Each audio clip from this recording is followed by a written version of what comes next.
Assalamualaikum warahmatullahi wabarakatuh.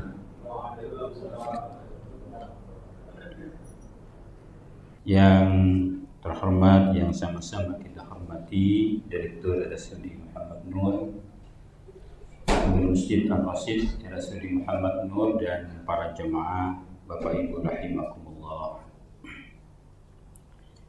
Alhamdulillah, kita bersyukur kepada Allah Subhanahu wa Ta'ala nikmat sehat sempat yang diberikan oleh Allah kepada kita bisa kita gunakan untuk hadir ke masjid ini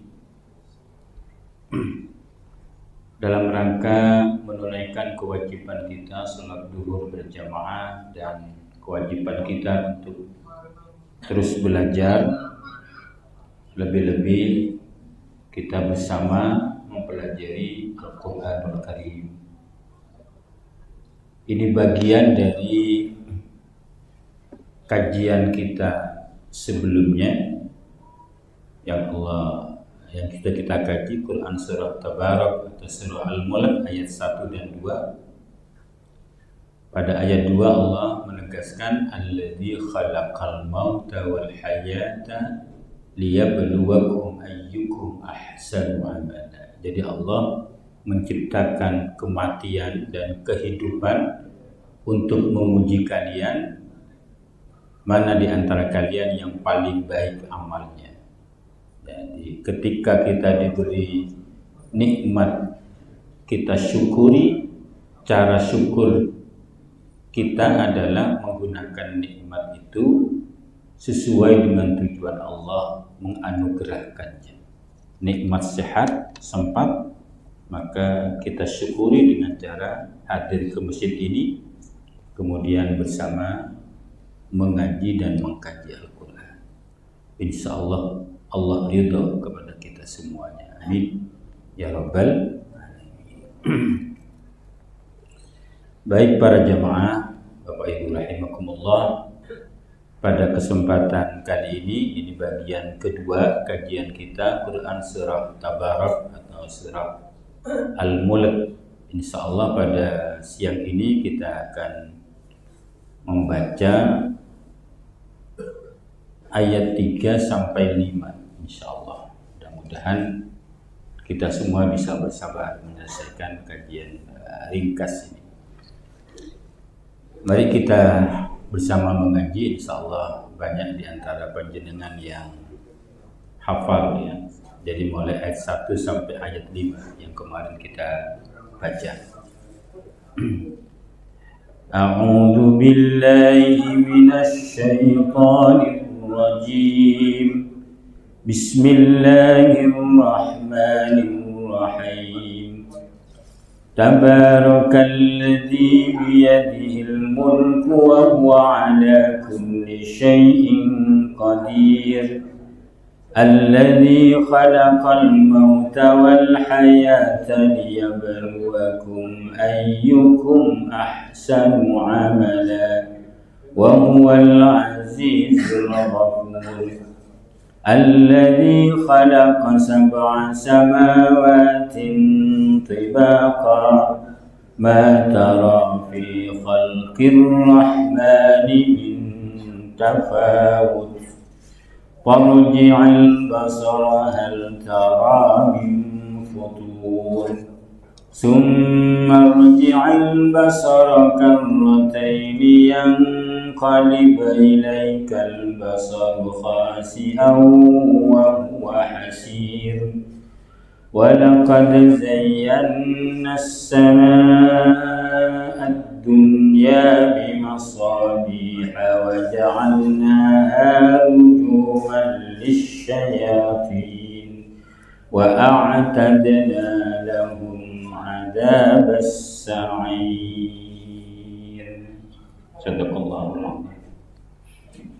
Baik para jamaah, pada kajian kemarin di mana awal surah ini dibuka dengan kata Tabarakalladzi, Maha Agung, Maha Tinggi, Maha Besar, Maha Langgeng, Maha Melimpah nikmat zat, nikmat Allah yang di tangannya Allah memiliki kekuasaan dan Allah berkuasa atas segala sesuatu. Kemudian ayat kedua, kita pada kajian kemarin Allah menjelaskan kenapa ia disebut sebagai zat yang maha kuasa dengan redaksi alladzi khalaqal mauta wal hayata. Dialah Allah yang menciptakan kematian dan kehidupan. Jadi kematian itu ciptaan Allah. Sehingga yang namanya kematian itu bukan kemusnahan. Jadi hanya cara Allah untuk memindahkan kehidupan dunia ini kepada kehidupan berikutnya.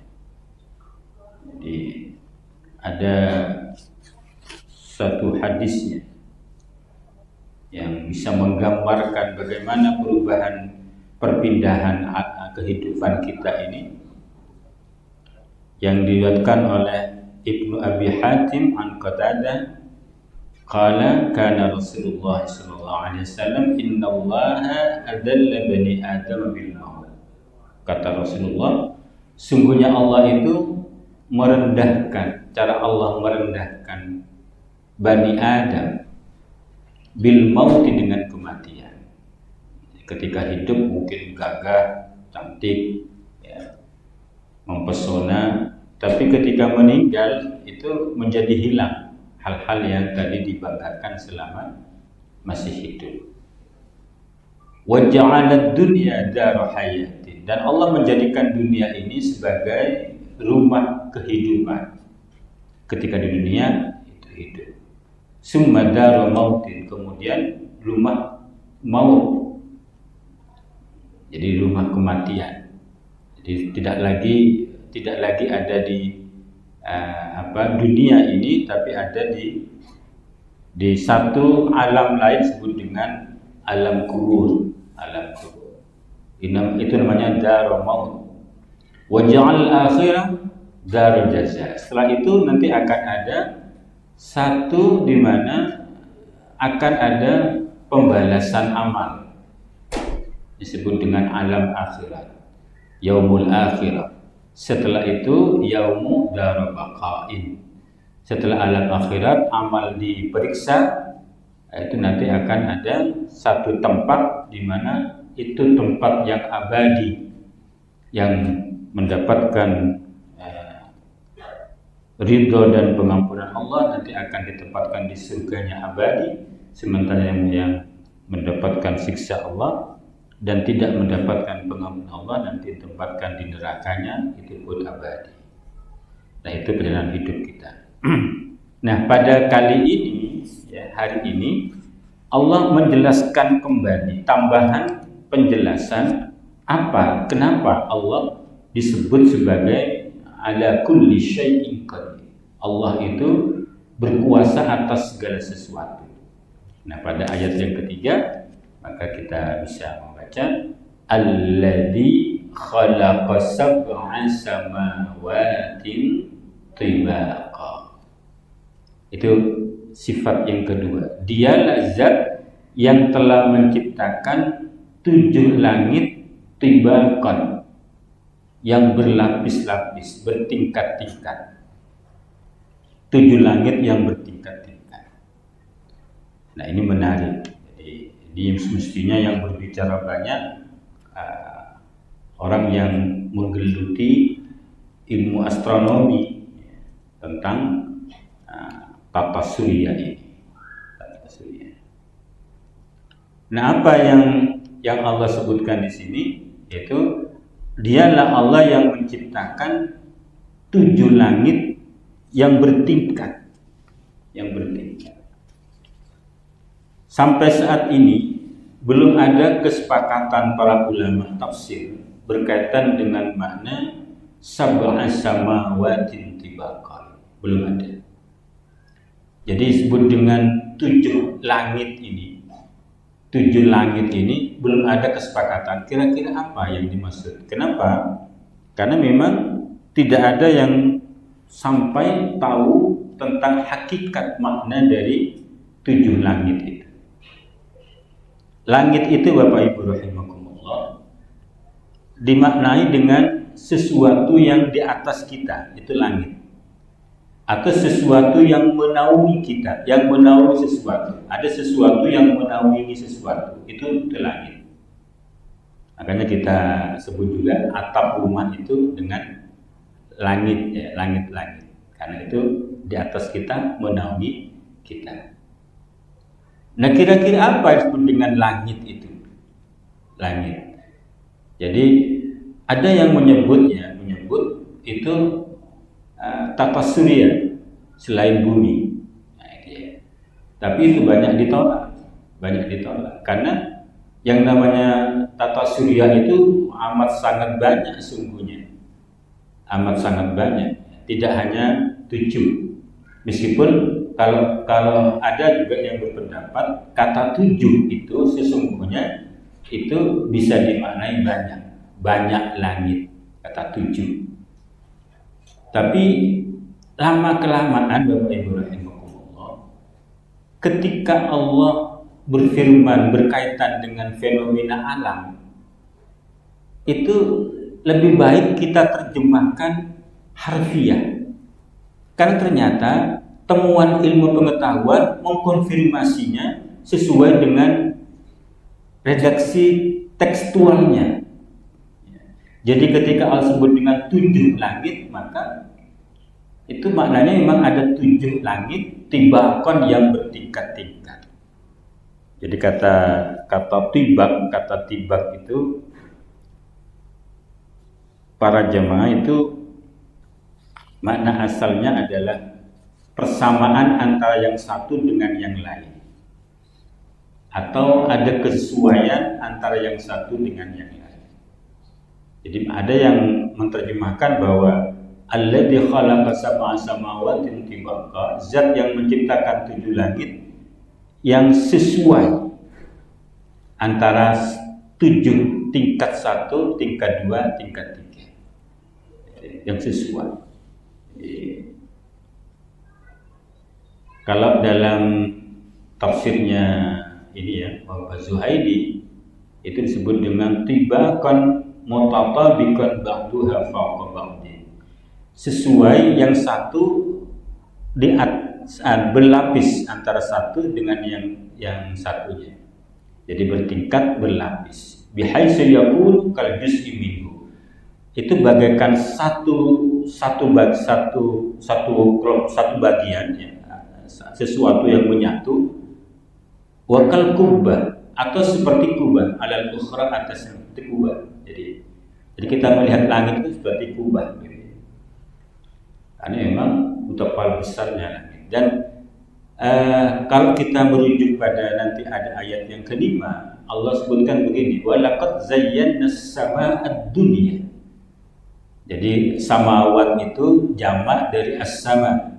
Ayat kelima Allah sebutkan walaqad zayyana as-samaa'a ad-dunya. Langit dunia.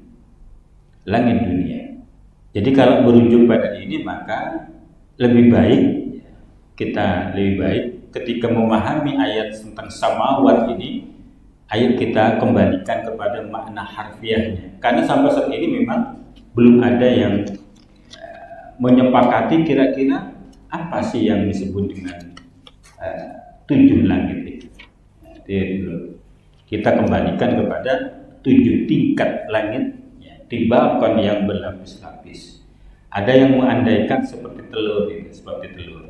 Ya, telur itu ada lapisan merahnya, lapisan putihnya, ya, terus kulit luarnya itu lapisannya ada 7. Gitu. Itu ada yang menyebut begitu. Jadi nanti biarlah mudah-mudahan suatu ketika ada ilmuwan yang memecahkan makna sab'a samawati, 7 langit ini. Cuma yang jelas antara satu lapisan langit dengan lapisan berikutnya, ditegaskan oleh Imam As-Suyuti, min ghairi mumassatin. Jadi bukan nempel, ada jarak antara lapisan satu dengan lapisan berikutnya.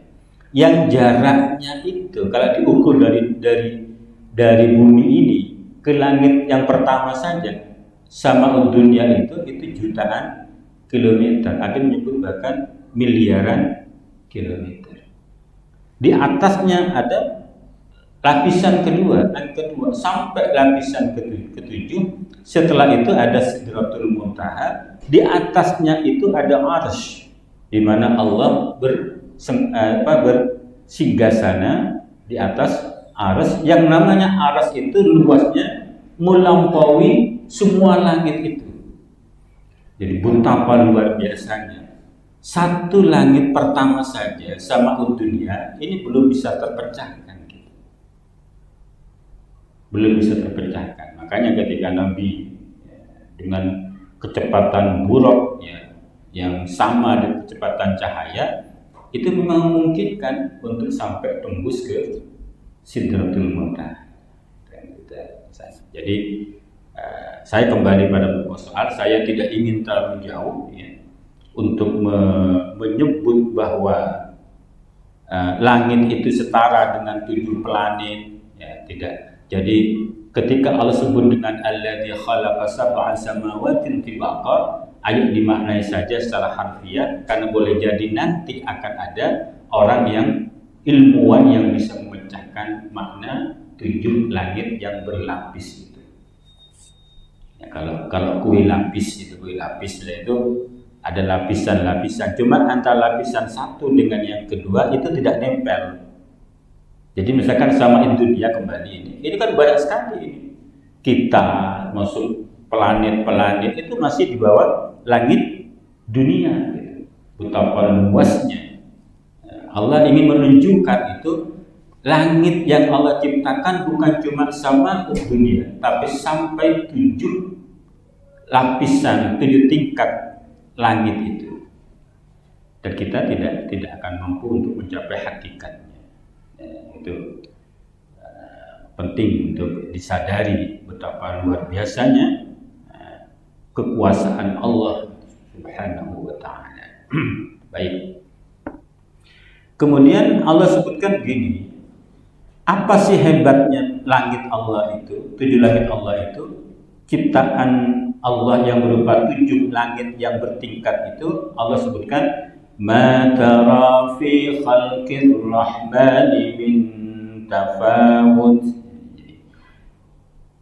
Kamu tidak akan melihat fi khalqir rahman, dalam ciptaan zat yang maha rahman, yang maha pengasih itu, min tafawutin, tidak akan melihat tafawut. Tafawut ini ketidakseimbangan, ketidakserasian, itu tafawut. Disebutkan makna asal tafawut itu berkejauhan. Tafa'ala itu maknanya saling. Ada 2 hal yang menjauh, yaitu tafawut. Kalau ini kan kemudian diserap dalam bahasa Indonesia menjadi terpaut. Terpaut itu makna asal dari bahasa Arab tafawut. Usianya terpaut artinya jauh. Ada yang misalkan punya anak, satu sudah selesai S1, satunya baru TK misalkan, usianya terpaut. Nah, itu asal katanya tafawut, itu berjauh. Artinya kemudian dimakna dibawa kepada tidak serasi, tidak serasi. Kalau dalam jalan lain disebut dengan tabayunun wa adamu tanasubun. Tabayun itu tidak konsisten, wa adamu tanasubin tidak serasi. Jadi Allah itu ingin menunjukkan, ayo kamu perhatikan langit ciptaanku itu. Apakah kamu akan menemukan sesuatu yang tidak serasi, tidak selaras? Silakan. Allah tegaskan, ma tara fi khalqir rahmani min tafawut. Ini dikaitkan dengan dengan kata Ar-Rahman, ya, Ar-Rahman. Jadi sifat Ar-Rahman itu dalam Al-Quran itu hanya disebutkan sebagai sifat Allah, Ar-Rahman. Sementara yang lain masih ada yang Allah sebutkan dengan menggunakan sifat dirinya. Ar-Rahman hanya untuk Allah. Jadi Allah kaitkan Ar-Rahman itu dengan betapa sangat telitinya Allah menciptakan 7 lapis langit itu, yang tidak mungkin akan ditemukan tafawut, ketidakserasian. Ini jadi ini sebenarnya harus ada, ya, mungkin anak-anak kita yang kita dorong untuk ahli di astronomi, sehingga nanti hal-hal begini bisa mereka gali, bisa kita dibacakan. Informasi Al-Quran ini sudah mendahului temuan ilmiah yang lama-lama semakin banyak orang yang menyatakan kebenaran Al-Quran. Kita dorong adalah kaum anak-anak kita yang ahli di bidang astronomi. Nah, saya sebatas hanya menyampaikan isinya, tapi kalau substansinya itu di luar bidang saya. Tapi yang penting bahwa kenapa Allah mengkaitkan betapa hebatnya ciptaan Allah berupa 7 langit yang bertingkat-tingkat itu dengan sifat Ar-Rahmannya. Sifat Ar-Rahmannya ini yang kemudian disebut dengan, kalau panjenengan baca filsafat Islam, itu ada namanya argumentasi teleologis. Argumentasi teleologis. Argumentasi teleologis ini satu argumentasi untuk menunjukkan bahwa Allah ada. Kita bisa melihat pada keserasian alam ini. Tidak mungkin alam yang demikian serasi, tidak ada tafawut, tidak ada perbedaan yang membuat masalah dalam tata surya alam ini, itu tidak adanya Tuhan. Jadi mau tidak mau ketika melihat betapa serasinya alam ini akan melahirkan keyakinan pasti ada yang mengatur. Yang mengatur itu Tuhan. Yang mengatur itu Tuhan, dan Tuhannya harus satu. Kalau enggak satu, rusak alam ini. Itu namanya teleologis. Silakan nanti di searching. Argumentasi teleologis. Banyak, ya. Dalam diri kita juga banyak keserasian itu. Jadi air susu ibu itu ada di antara darah dan kotoran. Air susu ibu itu ada di antara darah dan kotoran. Jadi kalau bermasalah itu bisa bercampur darah, atau kalau bermasalah bisa bercampur kotoran. Dan siapa kira-kira yang mengatur itu? Maka itu akan menghadirkan suatu keyakinan tidak mungkin itu bisa seperti itu kecuali ketika itu diciptakan oleh Tuhan yang maha segalanya. Bisa dipahami?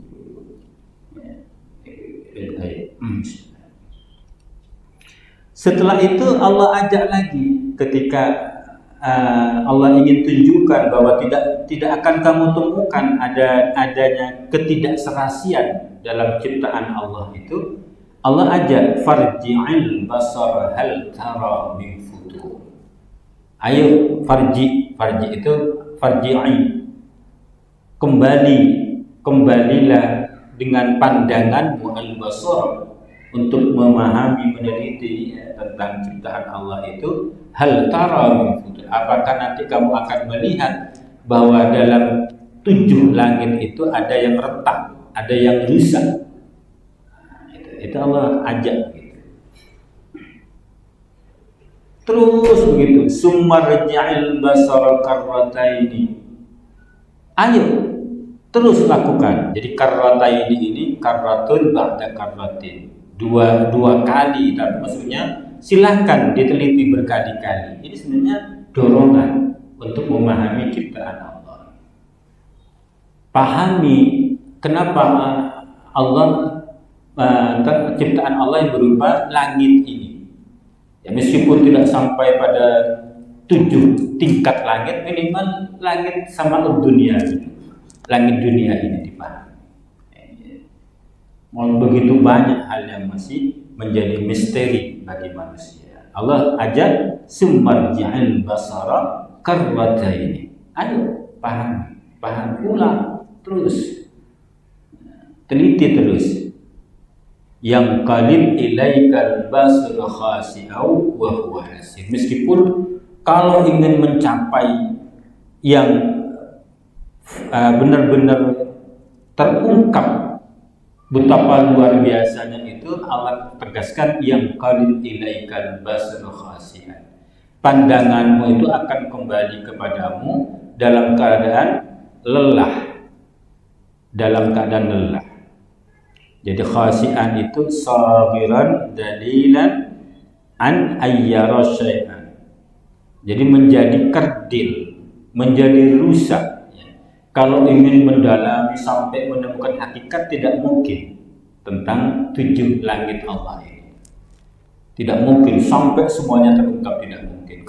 Mata kamu penelitian itu tidak akan bisa menghasilkan hakikat dari penciptaan Allah berupa 7 langit yang bertingkat itu.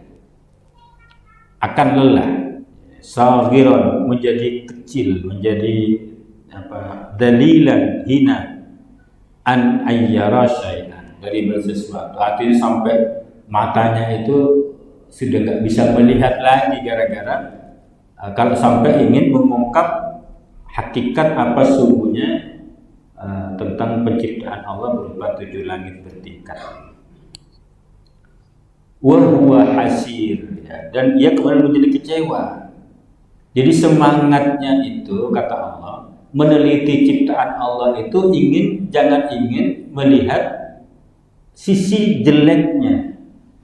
Kalau ingin melihat bahwa langit ini tidak serasi, langit ini ada retak-retaknya, ya, sampai kamu tidak melihat pun, matamu digunakan untuk mencari itu, tidak akan ketemu. Nanti kamu akan kecewa sendiri. Kira-kira apa yang ingin disampaikan oleh Allah? Ayo silakan. Kan memang kita diperintahkan untuk meneliti alam ini. Silakan. Jadi telitilah alam ini. Kan itu. Silakan. Cuma jangan motifnya, jangan ingin mencari sisi buruknya, karena tidak akan ketemu. Jadi kembali pada awal kajian kita, surah ini diawali dengan tabarakalladzi biyadihil mulk. Jadi betapa luar biasanya, yang tidak mungkin ditemukan kejelekan pada diri zat Allah, ya, di mana segalanya tergenggam kekuasaan. Jadi harus kembali ke sana. Jadi sampai kecewa tidak. Kamu akan mengalami kecewaan kalau semangatmu ingin mencari sesuatu yang aib dari ciptaan Allah itu. Tapi kalau ingin mengungkap betapa luar biasanya, memungkinkan sedikit demi sedikit. Ya, meskipun untuk menemukan hakikat sesuatu yang mustahil, Allah ingin sampaikan itu. Baik, saya rasa tidak terlalu sulit. Karena kita ingin mengkaji ayat demi ayat, kata demi kata, harus kita jalani, ya, biar dapat pahala, niat mengkaji Al-Quran. Ayat yang kelima Allah katakan begini, walaqad zayyana as-samaa'a ad-dunya bimasabiha wa ja'alnaha rujuman lisyayatin wa a'tadna lahum 'adzabas sa'ir. Ini termasuk di antara yang Allah tunjukkan betapa hebatnya diri Allah itu dengan kalimat walaqad zayyana as-samaa'a ad-dunya bimasabih. Dan sungguh kami hiasi langit itu, langit dunia itu, ini saya katakan tadi, langit dunia itu bimasabih, dengan bintang-bintang. Dengan bintang-bintang. Jadi kalau malam kita bisa melihatnya. Siang pun ada bintang sesungguhnya. Bintang apa itu? Berupa matahari. Matahari ini misalnya bintang. Yang kedua, waja'alnaha rujuman lisyayatin. Ini yang memang agak sulit di pandangan para ulama tafsir. Allah menjadikan bintang-bintang itu rujuman lisyayatin, untuk melempar syaitan-syaitan, baik syaitan yang berupa manusia atau syaitan yang berupa jin atau syaitan, pelempar syaitan. Ini memang agak sulit ketika bintang itu disebut sebagai rujuman lisyayatin, agak sulit pemaknaannya. Jadi ada yang menyebutkan meteor. Meteor itu bukan bintang. Jadi ada yang menyebutkan bahwa kalau bintang itu dilempar tidak mungkin, karena bintang itu tetap berada di edarnya, kecuali nanti hari kiamat. Jadi yang bisa dipahami itu banyak setuju bahwa makna bintang itu melempar syaitan itu maknanya adalah percikan cahayanya digunakan oleh Allah untuk membunuh syaitan-syaitan. Percikan cahaya dari bintang-bintang itu yang memungkinkan. Jadi kalau percikan cahaya mungkin karena kecepatan cahaya itu luar biasa. Kalau kecepatan meteor itu tidak akan mampu mengejar kecepatan jin, nggak mampu. Lebih cepat jinnya. Kalau rudal itu nggak bisa menumpas jin. Jin lebih cepat ya, gitu kalau rudal. Yang mungkin itu adalah kecepatan cahaya. Jadi ketika dimaknai bahwa makna Allah menjadikan bintang itu sebagai rujuman lisyayati untuk melempar setan-setan, itu yang mungkin bisa diterima sementara ini adalah dengan cara memercikkan cahaya bintang itu untuk membunuh jin atau setan-setan. Hakikatnya gimana? Tidak ada yang tahu. Ada yang tahu. Tapi ini ada dalam Al-Quran. Makanya ini disuruh baca ketika ada yang meninggal. Jadi kalau ada yang meninggal, ya, jangan pulang dulu, ahlinya keluarganya ketika selesai dikubur, bacalah surah Yasin dan surah Tabarak. Di antara yang disampaikan oleh Rasulullah, ini akan menyelamatkan ahli kubur itu dari siksa kubur. Insyaallah. Lanjutkan sedikit lagi. Jadi dalam Al-Quran, Bapak Ibu rahimakumullah, ya, fungsi bintang itu disebutkan 3 hal dalam Al-Quran. Yang pertama, dalam ayat ini disebutkan 2, sebagai zina, perhiasan langit dengan cahayanya. Yang kedua sebagai rujuman lisyayatin, untuk melempar syaitan. Ada lagi dalam ayat yang lain Allah sebutkan sebagai wa alamatin wa bin najmi yahtadun. Jadi fungsi bintang itu sebagai tanda-tanda untuk mengenali arah, terutama kaum nelayan itu bisa menggunakan bintang sebagai penanda arah. Ya, dengan bintang itu juga mereka mengambil petunjuk. Jadi kadang bintang di langit itu bisa dijadikan sebagai petunjuk arah, juga musim. Jadi kalau musim kemarau itu biasanya ada bintang. Kalau dulu orang desa menyebutkan dengan bintang juga KTK bintang orang desa. Jadi ada 3. Selain itu tidak disebutkan oleh Allah. Jadi ada 3 fungsi bintang dalam Al-Quran. Yang pertama sebagai perhiasan langit dunia, yang kedua untuk melempar syaitan, yang ketiga sebagai petunjuk bagi manusia, baik petunjuk arah maupun petunjuk musim dalam Al-Quran. Nah kemudian Allah mengakhiri ayat yang kelima ini, wa a'tadna lahum adzabas sa'ir, dan Allah menyediakan bagi mereka syaitan-syaitan, baik syaitan manusia maupun syaitan jin, azab neraka sa'ir. Sa'ir ini menyala-nyala.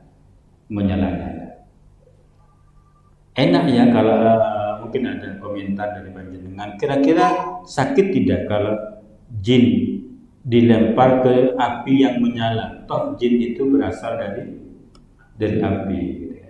Mungkin ada pertanyaan. Kalau panjenengan ingin coba, panjenengan kan dari tanah. Coba ambil tanah yang besar, lemparkan ke orang, sakit enggak kira-kira? Lampiankan dari tanah, saya lempar pada tanah, sakit pada itu. Nah itu juga. Jangan kemudian bertanya, enak dong, jin itu dari api dilemparkan ke api, seneng dia kemu api. Coba sampai coba dari tanah, lempar pada tanah. Kalau seneng berarti setuju dengan pertanyaan itu.